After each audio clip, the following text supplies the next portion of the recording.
I'm going to quickly, lead into the last session, wherein we have a virtual message right from the group CPO from Axiata, Malaysia, ladies and gentlemen. Norlida Azmi is whom you're going to be seeing on the screens. And she's going to be talking around the behavioral economics, inspirational ideas to improve the HR of the future. There we go. Behavior economics is really increasing in importance.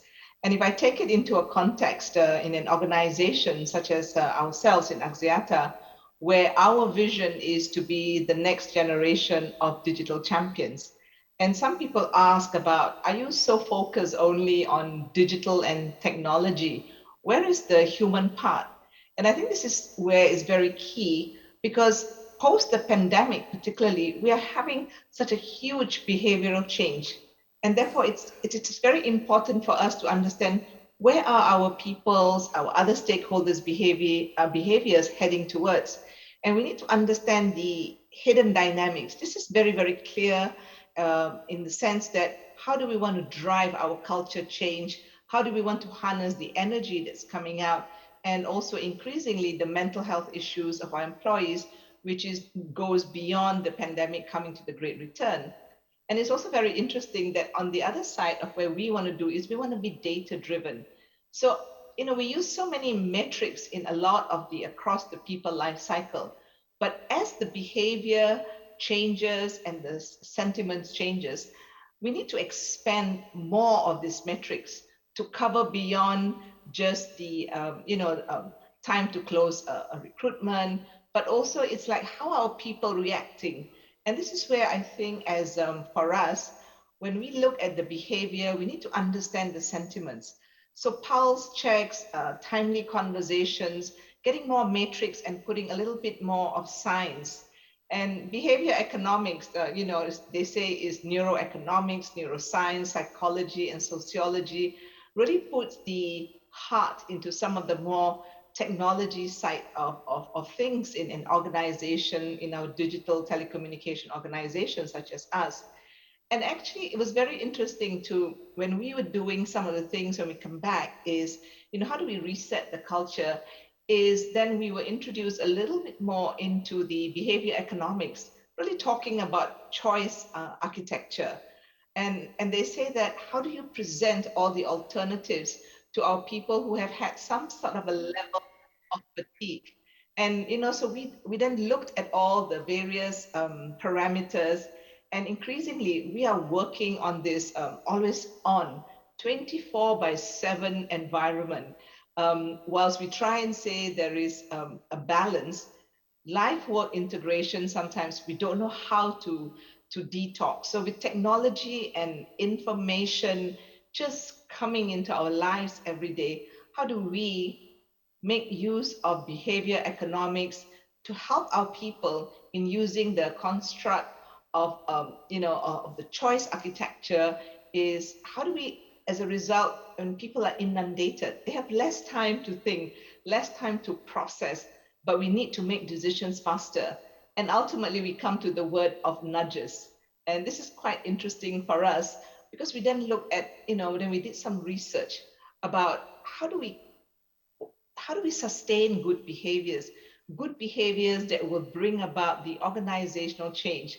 Because in the people life cycle from talent attraction, which is recruitment, into talent development, we need to know the nuances of the next, how are we going to implement our changes? We are resetting our employer value proposition, but we didn't want to do it arbitrarily. How do we use the behavior? How do we use the data? We then also found out about, in this whole change, there is an era of declining trust, but there is a trust in the employer. So our responsibility and what's put on us is actually put up so high. So that's good news for us, but we also have to be very responsible. We cannot manipulate everybody, but how do we then use it smartly? If trust is a scarce commodity and must be earned, how do we use it smartly? We also found out that what is market norms versus social norms? And it is actually social norms that actually motivate our employees so much more. So how do we do this in the sense that, they play a significant role in changing behavior.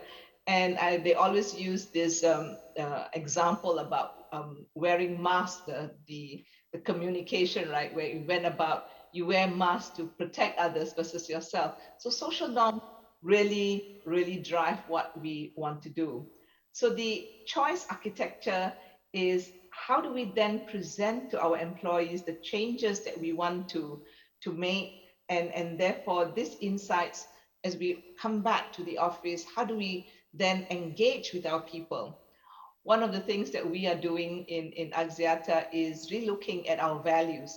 And if we look at values, and values is defined by behavior. So nowhere else is behavior nudges so pertinent to be used. And our values is uncompromising integrity and exceptional performance. So how do we reset this in the new worlds of working? So using design thinking or using other methods has come up. What are some of the culture nudge that we want to do? We want to be responsible for our people to actually eat well and take care of themselves. So what's really key for us is doing some of the cultural involvements, like how do we then take care of our people? Like how can we nudge people to make better food choices in the opportunity? So the choice architecture is perhaps making the healthier snacks much more available. And I'm going to very basic, but I think basic is required. And we go to the next nudge that we want to do is how do we boost collaboration, team spirits among the people that work together? And how do we manage this in a hybrid? What kind of behavior? So we felt that one of the things that we say is, okay, let's make the team more visible. Like an email signature that will show all team members rather than just one person. We have to be creative because we want to elicit behaviors that drives the sustainable culture performance. We want to sustain good behavior, but it also goes into another nudge that we're looking is one of the big things that is in our organization, and you'll hear this, is agility is a big skill set that we want to build. So agility at scale, how might we increase organizational agility and encourage people to speak up? So how do we then entice them? So we thought of using also gamification, that wear this lens and see what life looks alternatively.